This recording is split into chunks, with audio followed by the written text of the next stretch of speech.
तेरे नाम से इब्तदा करके मैंने, तेरे नाम से इब्तदा करके मैंने खुदाए जुल जलाल हमेशा लगाई है पार अपनी नैया।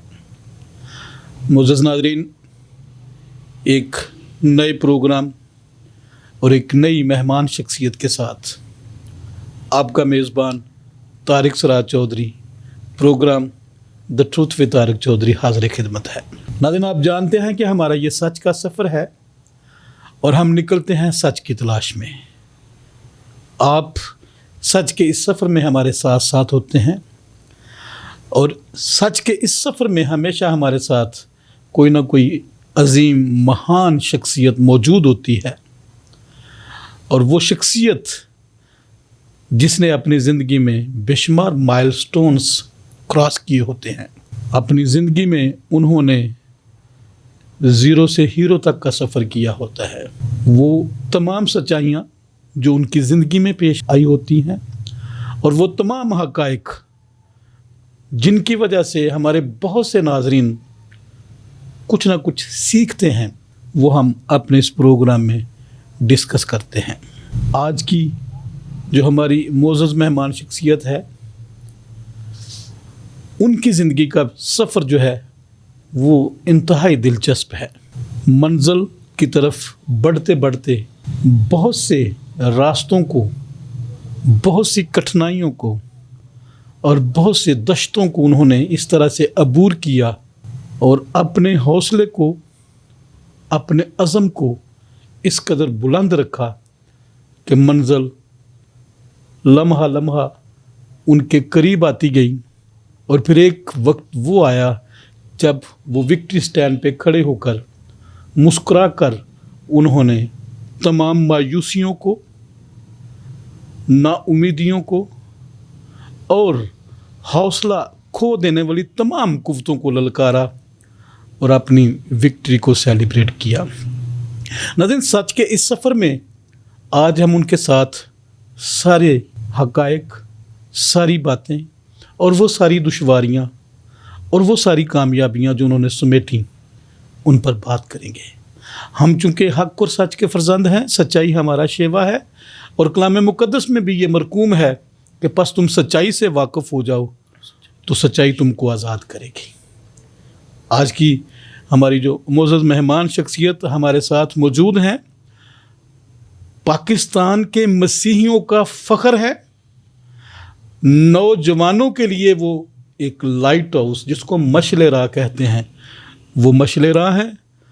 और मोटिवेशन की बात करें, इंस्पिरेशन की बात करें, तो नाज़रीन, आप जब उनकी बातें सुनेंगे, जब आप उनसे बिलमुशाफ़ा होंगे, तो आपको यकीनन इस बात की समझ आएगी कि मंज़िल ऐसे नहीं मिलती।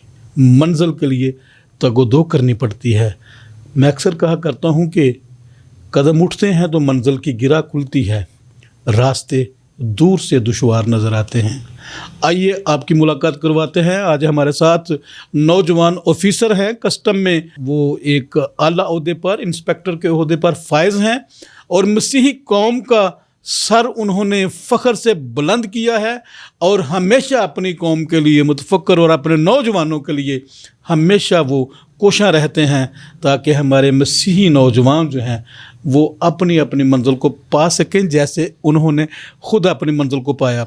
शहबाज भट्टी साहब हमारे साथ तशरीफ़ रखते हैं। नाज़रीन, आज आपको बहुत दिलचस्प बातें सुनने को मिलेंगी। भट्टी साहब, हम आपको अपने इस प्रोग्राम में बाज़ाब्ता तौर पर खुशामदीद कहते हैं। Thank you sir, thank you so much. नाज़रीन, आप जानते हैं कि हमारे प्रोग्राम का जो सेगमेंट है मेरी कहानी मेरी ज़ुबानी, उसमें हम अपने मुअज़्ज़ज़ मेहमान से पूछते हैं कि वो अपना तारफ़ जो है, अपनी इब्तदाई तालीम और प्राइमरी लाइफ जो है उसके बारे में, और फिर अपनी एजुकेशन के बारे में बताएं। सो हम जानेंगे भट्टी साहब की ज़ुबानी कि उन्होंने अपने तालीमी सफ़र का आगाज़ कहाँ पे किया और कैसे वो अपनी तालीमी मनाज़िल को तय करते करते आज इस मकाम तक पहुँचे। भट्टी साहब, over to you sir. First of all Masih Yesu के नाम में आप सबको मेरा सलाम, और मैं शुक्रगुज़ार हूँ तारिक سراج چودھری صاحب کا اور ان کے چینل TTN کا کہ انہوں نے آج مجھے انوائٹ کیا تاکہ میں اپنی لائف ہسٹری اور لائف سٹوری کے بارے میں آپ سب کو بتا سکوں تاکہ آپ میری لائف سے کچھ سیکھ سکیں.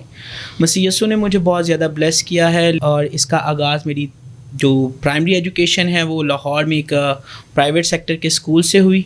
وہیں سے میں نے میٹرک کی تعلیم حاصل کی اور اس کے بعد MA کالج سے سر میں نے اپنی FSC اور سول اینڈ کالج سے گریجویشن اور then after that I done 3 masters one in psychology then gender studies اور لاسٹ میں میری پیشن تھا کہ مجھے کیمسٹ بننا ہے تو میں نے MSc chemistry from Minhaj university کی اور وہیں سے میں نے MPhil کیمسٹری کیا. بٹی صاحب بچپن میں عام طور پر ہم دیکھتے ہیں کہ بچے یا تو بڑے پڑھاکو ٹائپ ہوتے ہیں یا بڑے کھلنڈرے ہوتے ہیں یا پھر وہ دونوں چیزوں کا امتزاج ہوتے ہیں.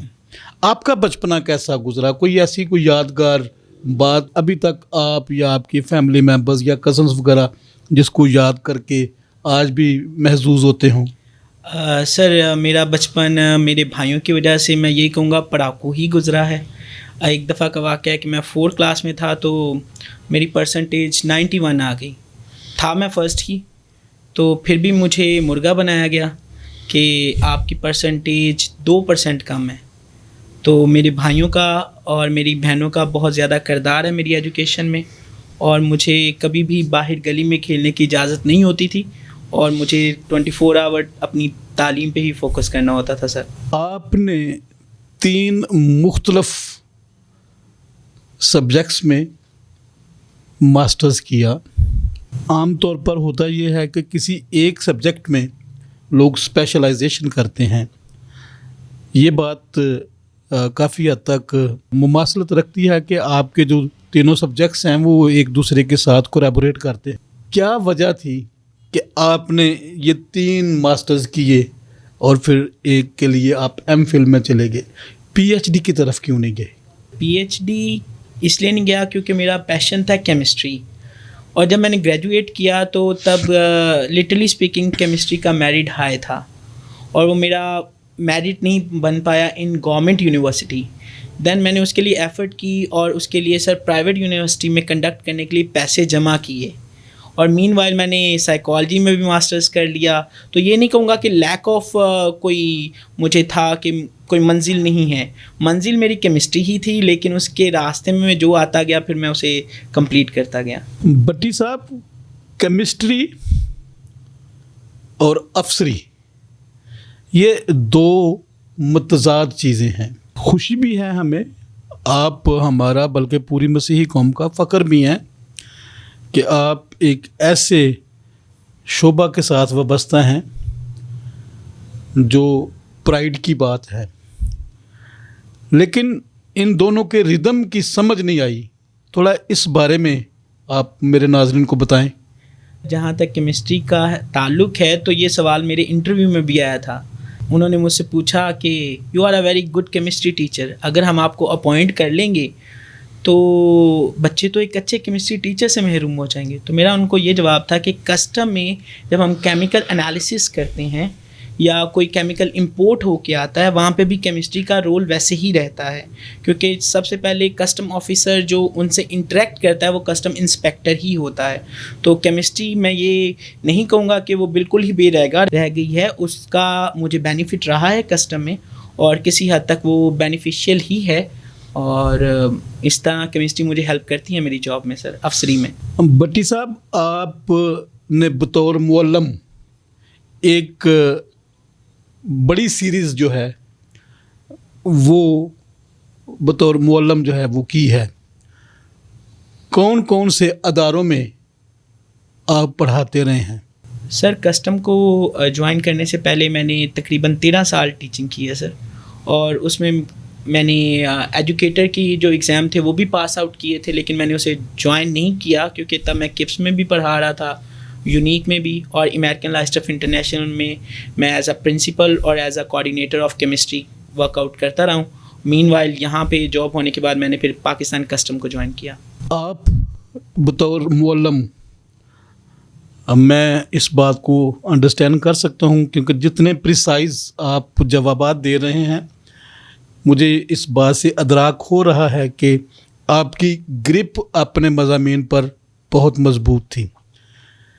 دوران معلمی کوئی ایسا واقعہ آپ کے ساتھ پیش آیا ہو کو آپ کو کوئی اسٹوڈنٹ بڑا فصیح لگا ہو, یا پھر کوئی ایسا اسٹوڈنٹ جو آپ کے لیے کوئی چیلنج بن گیا ہو؟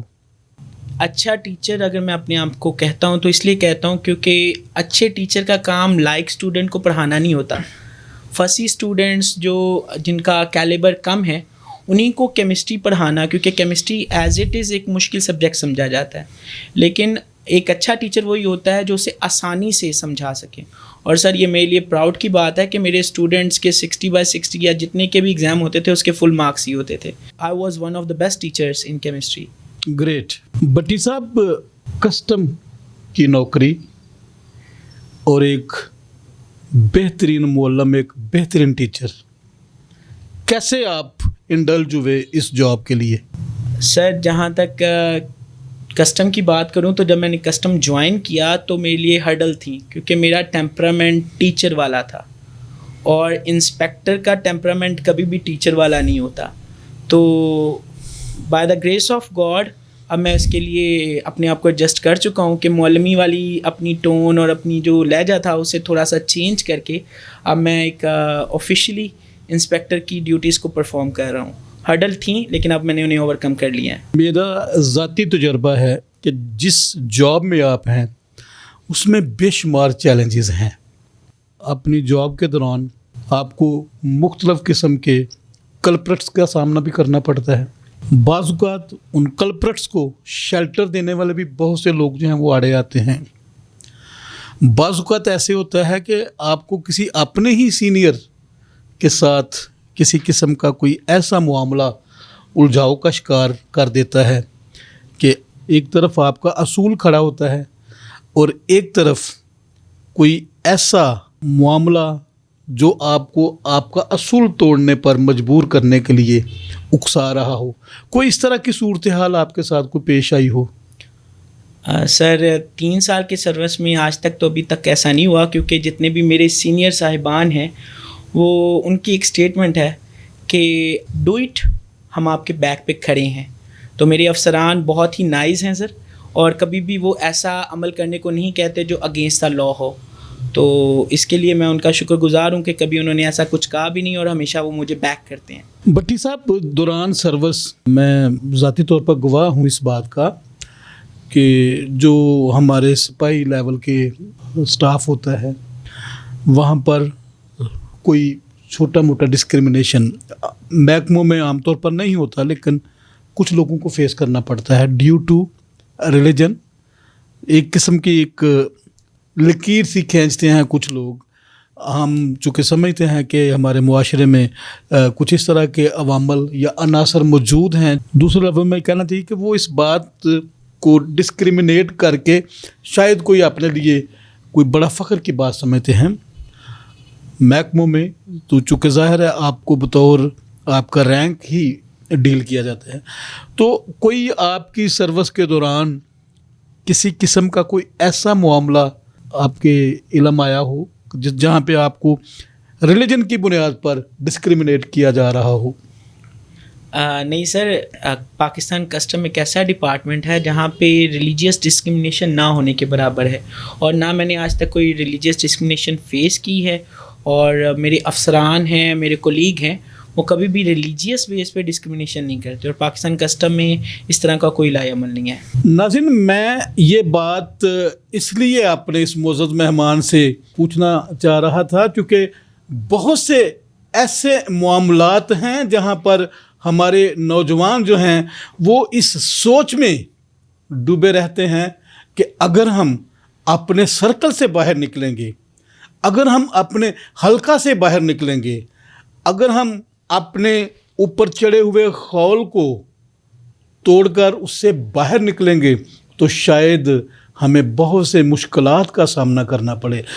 یہاں پر یہ بات تو واضح ہے کہ اگر آپ کے اندر قابلیت ہے, اگر آپ کے اندر پوٹینشل ہے, اگر آپ کچھ کرنے کی سوچ رکھتے ہیں, اگر آپ کے ذہن میں یہ ہے کہ میں نے منزل کو چھونا ہے, تو پھر دنیا کی کوئی طاقت جو ہے وہ آپ کو मंजिल तक पहुंचने से नहीं रोक सकती।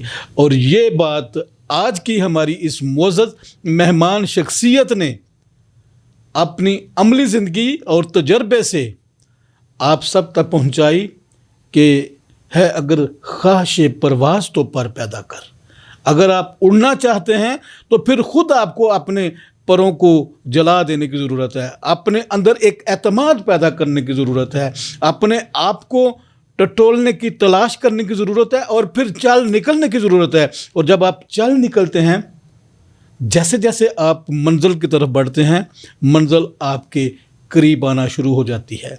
जब आप थक हार कर बैठ जाते हैं तो यकीन जाने आपके और मंजिल के दरमियान फासले बढ़ना शुरू हो जाते हैं। सो अगर आप मंजिल को हासिल करना चाहते हैं तो फिर मंजिल की तरफ आपको निकलना पड़ेगा। भट्टी साहब, नौजवान हमारे बहुत से नौजवान हैं जो पढ़े लिखे हैं, ग्रेजुएटेड भी हैं, मास्टर्स भी किया है उन्होंने, लेकिन बाज़-औक़ात वो मुख्तलफ़ किस्म के तरद्दुद का शिकार हो जाते हैं। शायद उन्हें ये नॉलेज नहीं होता, उनके इल्म में नहीं होता।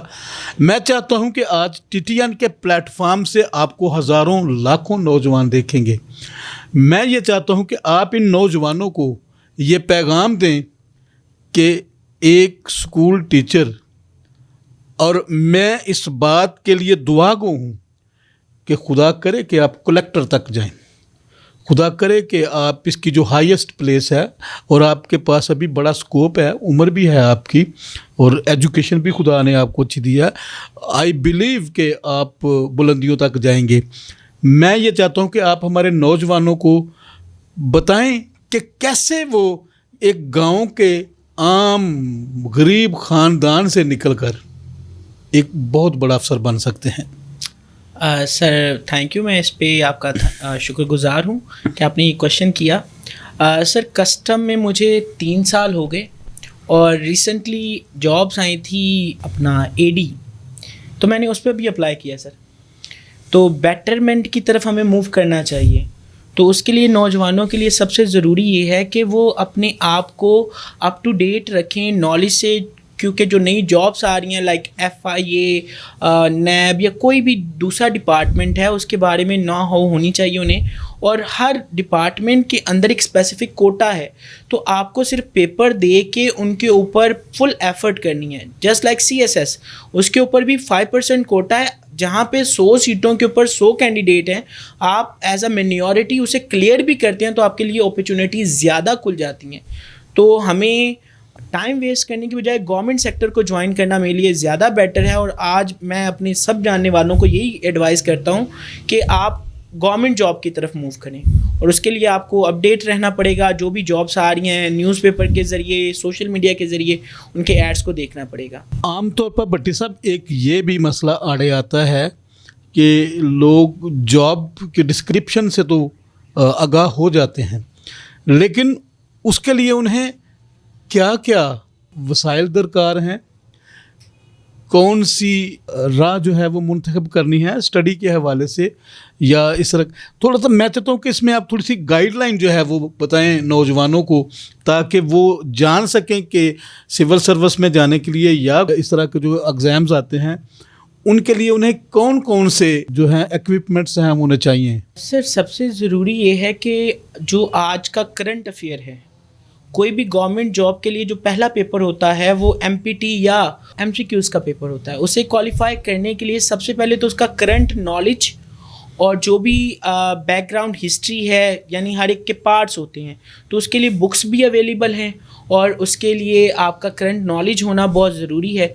तो टिकटॉक पे या दूसरी सोशल ऐप पे टाइम वेस्ट करने की बजाय हमें चाहिए कि हम अपना टाइम बुक्स रीडिंग और इस तरह के नॉलेज को गेन करने में लगाएं। सर भट्टी साहब, मैं समझता हूँ कि आज आप बहुत से लोगों की इंस्पिरेशन हो सकते हैं, यकीनन हैं भी।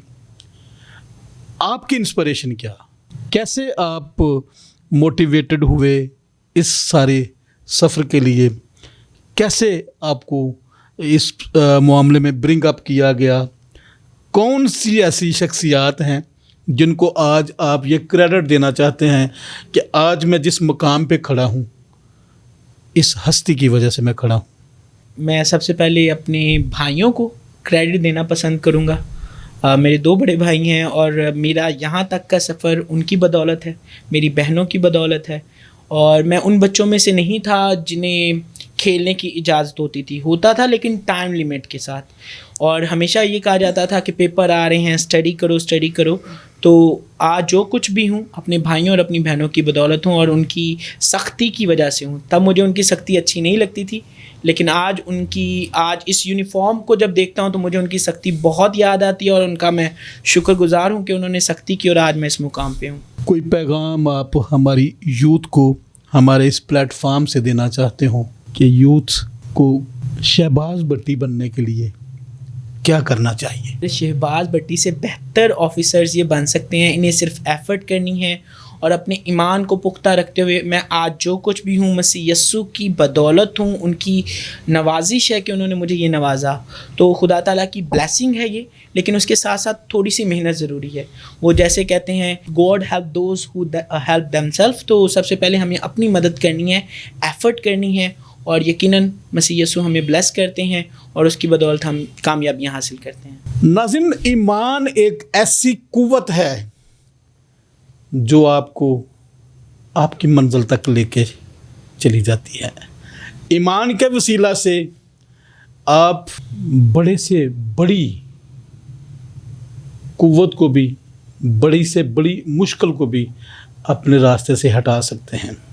और बिलखुसूस जब ईमान मसीह यस्सु पर हो, जिसको फ़क्त छूने से ही शिफा मिल सकती है, जिसकी आवाज़ फ़कत कानों में पड़ने से ही आपके अंदर ज़िंदगी की लहर दौड़ जाती है, जिसके छूने से अंधे बिनाई पा जाते हैं, जिसके कलाम करने से तूफ़ान रुक जाते हैं, जिसकी एक आवाज़ से 3 दिन का मुर्दा उठकर कब्र से बाहर आ जाता है। हम एक ऐसे निजात दहिंदा के पैरोकार हैं जिसकी वजह से आज पूरी दुनिया में तारीख़ 2 हिस्सों में तकसीम हो गई, क़ब्ल अज़ मसीह, बाद अज़ मसीह, जिसकी वजह से दुनिया का निज़ाम तब्दील हो गया, जिसकी वजह से